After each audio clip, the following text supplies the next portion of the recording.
વહુ, ભોન્યતળીએ આટલું બધું પાણી ઢોળાયેલું છે. તરત જ કપડું લઈને આવ અને પોતા મારી દે. સિયાના સાસુ પદ્માજી ગુસ્સામાં તેની સામે જોતા બોલ્યા.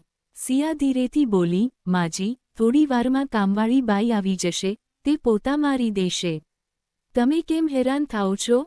તેના સાસુએ બ્રશ કરતાં કરતાં વોશ બેસિનમાંથી ઘણું બધું પાણી બાથરૂમની બહાર ફેલાવી દીધું હતું અને હવે તે વહુને પોતા મારવા માટે બૂમો પાડી રહ્યા હતા. તે કહેવા લાગ્યા, તારામાં તો સારી વહુ હોવાના એક પણ લક્ષણ નથી. અરે, તારા પગ ભારે થયા છે, તું બીમાર નથી પડી કે તે બધા જ કામ છોડી દીધા છે? એક તો આપણો મધ્યમવર્ગીય પરિવાર છે, તારા નખરાને કારણે મારા દીકરાએ કામવાળી રાખવી પડી છે. પણ થોડું ઘણું કામ તો કર. હાથ પગ હલાવીશ તો જ નોર્મલ ડિલિવરી થશે. સિયા આ મેણા સાંભળીને સાવ ચૂપ થઈ ગઈ. તેને 7મો મહિનો ચાલી રહ્યો હતો. તેનાથી ઠીક રીતે ઊભા પણ નહોતું રહેવાતું અને સાસુ તેને પોતા મારવાનું કહી રહ્યા હતા. એટલામાં આરવ રૂમમાંથી બહાર આવ્યો અને કહેવા લાગ્યો, શું થયું મમ્મી? સવાર સવારમાં કેમ બૂમો પાડો છો? પદ્માજી કટાક્ષમાં બોલ્યા, હવે માની વાત તને બૂમો લાગે છે? પત્નીના પ્રેમમાં કંઈક વધારે જ પાગલ નથી થઈ ગયો તું? એ ન ભૂલતો કે ફક્ત તારી પત્ની જ અનોખી માં નથી બનવાની, હું પણ તારી માં છું. મેં તને જન્મ આપ્યો છે. તને પેદા કરવા માટે મેં પણ બહુ કષ્ટ વેઠ્યા છે. હવે પોતાની પત્ની પ્રેગ્નેન્ટ થઈ તો તું માને નીચી બતાવવા લાગ્યો? આ સાંભળીને આરવ સ્તબ્ધ થઈ ગયો. તે કહેવા લાગ્યો, મમ્મી, તમે આવી આડી અવળી વાતો કેમ કરો છો? જ્યારથી તમે અહીં આવ્યા છો, આવી જ વાતો કર્યા કરો છો.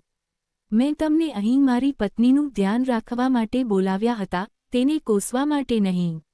સિયા, તું અહીં ઊભી ઊભી શું કરે છે? રૂમમાં જઈને આરામ કર. સિયા ચૂપચાપ માથું નમાવીને રૂમમાં જતી રહી. પણ તેના મનમાં એ જ વિચાર ચાલતો હતો કે આરવના ઓફિસ ગયા પછી તેના સાસુ ફરીથી તેને કંઈક ને કંઈક સંભળાવશે જ. અને થયું પણ એવું જ. આરવ જ્યારે ઓફિસ જતો રહ્યો ત્યારે પદ્માજી તેના રૂમમાં આવ્યા અને તેને ઘૂરતા કહેવા લાગ્યા, કયો જાદુ કર્યો છે તે મારા દીકરા પર? દેખાવમાં તો તું કંઈ ખાસ નથી. જો મને ખબર હોત કે તારા આવ્યા પછી તેનું મગજ ખરાબ થઈ જશે, તો હું તારા જેવી છોકરી સાથે તેના લગ્ન જ ન કરાવત.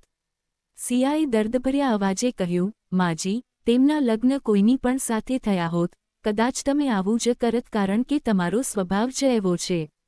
આ સાંભળતા જ પદ્માજી ગુસ્સે થઈ ગયા અને કહેવા લાગ્યા, આરવની સામે તો તારી જીભ નથી ખુલતી. એ જોત તો શું વિચારત કે તું તેની માનું અપમાન કરી રહી છે? સિયા ધીરેથી બોલી, માજી, હું તમારું અપમાન નથી કરી રહી. જો તે અત્યારે તમને જોઈ લેત, તો તે પણ શું વિચારત કે તમે તમારી વહુને હેરાન કરી રહ્યા છો? પદ્માજીની આંખો ગુસ્સાથી લાલ થઈ ગઈ. તે કહેવા લાગ્યા, સામો જવાબ આપી રહી છે? ચાલ, ઊભી થા અને મારા માટે ચા બનાવ. સિયાએ ધીમેથી કહ્યું, માજી, તમે અહીં મારું ધ્યાન રાખવા આવ્યા છો કે મારી પાસે કામ કરાવવા? જ્યારે જુઓ ત્યારે મને કોઈને કોઈ કામ ચિંત્યા કરો છો. મારાથી હવે આટલું કામ નથી થતું. તમે સમજતા કેમ નથી? મારી હાલત તો જુઓ. કહેતા કહેતા તે રડી પડી. તેના સાસુ ગુસ્સામાં કહેવા લાગ્યા, મારી પ્રેગ્નન્સી વખતે તો મેં આખું ઘર સંભાળ્યું હતું. મેં તો આટલા નખરા નહોતા કર્યા. તને શું થઈ ગયું છે? તું ક્યાંની રાજકુમારી છે કે અમે તારા નખરા ઉઠાવીએ? સિયાની આંખોમાં આંસુ આવી ગયા. તે પોતાની કમરનો સહારો લઈને ધીરેથી ઊભી થઈ અને રસોડા તરફ ગઈ. સાસુની કડવી વાતો સાંભળવા કરતાં તેને લાગ્યું કે એક કપ ચા બનાવી આપવી સારી. એટલામાં કામવાળી ચમેલી ઘરે આવી ગઈ. તેને કિચનમાં જોઈને ચમેલી કહેવા લાગી, અરે દીદી, તમે આરામ કરો. તમે બોલો શું જોઈએ છે? હું બનાવી દઉં છું. ત્યાં જ પાછળથી પદ્માજીનો ગાજતો અવાજ આવ્યો, ઝાડુ પોતા સુધી તો ઠીક છે, પણ જો તે મારા રસોડાના વાસણોને હાથ લગાવ્યો, તો આ ઘરનું હું પાણી પણ નહીં પીઉં. આ સાંભળીને ચમેલી અટકી ગઈ. સિયાની આંખોમાંથી પણ આંસુ વહેવા લાગ્યા. તેને ચૂપચાપ ચા ગાળીને સાસુને આપી અને પોતાના રૂમમાં આવીને સૂઈ ગઈ. સૂતાની સાથે જ તેને અસહ્ય પીડાનો અનુભવ થયો. તે વિચારવા લાગી કે આના કરતાં તો મમ્મીજી ગામમાં જ રહેત તો સારું હતું. ખોટા જ આરવે તેમને અહીં બોલાવી લીધા અને મારી મુસીબતો વધારી દીધી. તેને લાગવા માંડ્યું કે જો તેની માં આ દુનિયામાં હોત તો તેને આટલી તકલીફ ન પડત. એક તો આજકાલ તેનું મન ઉદાસ રહેતું હતું. ડોક્ટરે કહ્યું હતું કે હોર્મોન્સને કારણે મૂડ સ્વિંગ્સ થતા રહે છે, એટલે તે પહેલાથી જ પરેશાન હતી. ઉપરથી સાસુ તેને રડાવવાના બહાના શોધતા રહેતા હતા. રાત્રે આરવ ઘરે આવ્યો ત્યારે તેની માં કિચનમાં રસોઈ બનાવતા બડબડતી હતી કે આવી અનોખી વહુ નથી જોઈ, થોડી તો મદદ કરવી જોઈએ. આરવે તેમની વાતને અવગણી અને સીધો પોતાના રૂમમાં ગયો.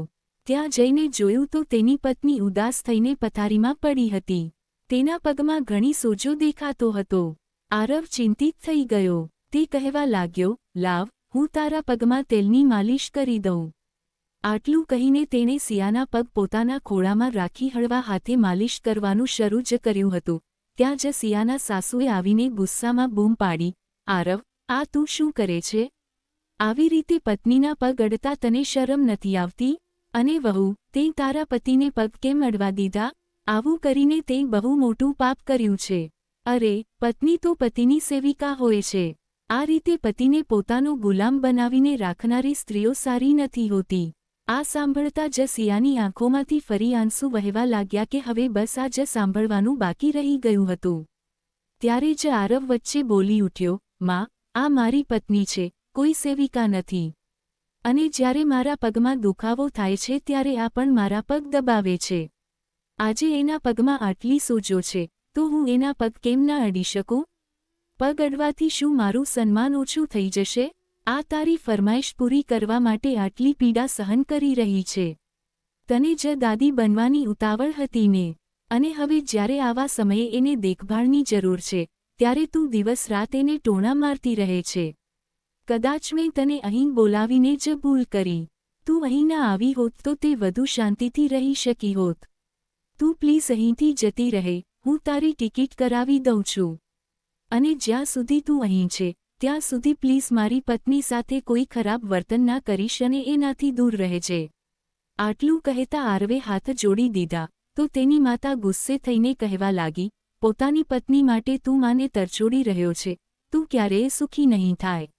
આટલું કહીને તે રડતી રડતી પોતાના રૂમમાં જતી રહી. આરવને ઘણું ખરાબ લાગી રહ્યું હતું કે તેણે માતાને આવો જવાબ આપ્યો, પરંતુ તેની માતાએ પણ હદ વટાવી દીધી હતી. છેવટે તે પણ શું કરી શકે? તે પણ જોઈ રહ્યો હતો કે છેલ્લા 1 મહિનાથી તેની પત્ની કેટલી ઉદાસ રહેવા લાગી હતી. માતા પણ દરેક સમયે તેને મેણા ટોણા મારતી રહેતી હતી. તેણે તેની માતાને અહીં પત્નીને હેરાન કરવા માટે થોડી બોલાવી હતી. એટલે આજે તેની ધીરજની સીમા પણ તૂટી ગઈ હતી. 2 દિવસ પછી જ પદ્માજી ત્યાંથી ચાલ્યા ગયા. ત્યારે જઈને સિયાએ રાહતનો શ્વાસ લીધો. હવે તેને કોઈ ટોણા મારનારું નહોતું. તેની સંભાળ રાખવા માટે આરવે ચમેલી સાથે વાત કરી લીધી હતી. તે આખો દિવસ ત્યાં જ રોકાવા લાગી હતી અને જમવાનું પણ બનાવવા લાગી હતી. બદલામાં તેણે થોડા વધારે રૂપિયા લીધા હતા, પરંતુ આરવને એ વાતની કોઈ ચિંતા નહોતી. તેને બસ પોતાની પત્નીની તબિયતની જ પડી હતી. નિશ્ચિત સમયે તેની પત્નીએ એક પ્યારી દીકરીને જન્મ આપ્યો, તો આરવ અને સિયા ખૂબ જ ખુશ થયા. પરંતુ ગામમાં જ્યારે પદ્માજીને આ વાતની ખબર પડી ત્યારે તે કહેવા લાગી, સારું જ થયું કે હું પાછી આવી ગઈ. હું ત્યાં રહી હોત, આટલી મહેનત કરત અને અમારો વંશ વધારનારો પુત્ર પણ ના આવત. મારે તો ભાઈ પૌત્ર જ જોઈતો હતો. આરવને પોતાની માતા પાસેથી વધુ કંઈ અપેક્ષા પણ નહોતી. તેથી તેણે માતાની વાતોને નજરઅંદાજ કરી અને પોતાની પત્ની સાથે નવી ખુશીઓ અનુભવવા લાગ્યો. સિયાને શાંતિ બસ એટલી જ હતી કે યોગ્ય સમયે તેના પતિએ તેનો સાથ આપ્યો હતો, નહીં તો ખબર નહીં તેને સાસુના કેટલા અત્યાચારો સહન કરવા પડત. મિત્રો, લગ્ન પછી પતિ પત્નીનો સંબંધ સન્માન, સમજણ અને સાથથી ચાલે છે, દબાણ અને ટોણાથી નહીં. વહુ કોઈ નોકરાણી નથી હોતી, ખાસ કરીને એવા સમયે જ્યારે તે શારીરિક અને માનસિક રીતે સૌથી વધુ સંવેદનશીલ અવસ્થામાં હોય. જો યોગ્ય સમયે જીવનસાથી સાથ ના આપે, તો સંબંધોનો બોજ માણસને અંદરથી તોડી નાખે છે. સાસરામાં પ્રેમ અને સહાનુભૂતિ હોય ત્યારે જ ઘર સાચે જ સુરક્ષિત અને સુખદ બને છે.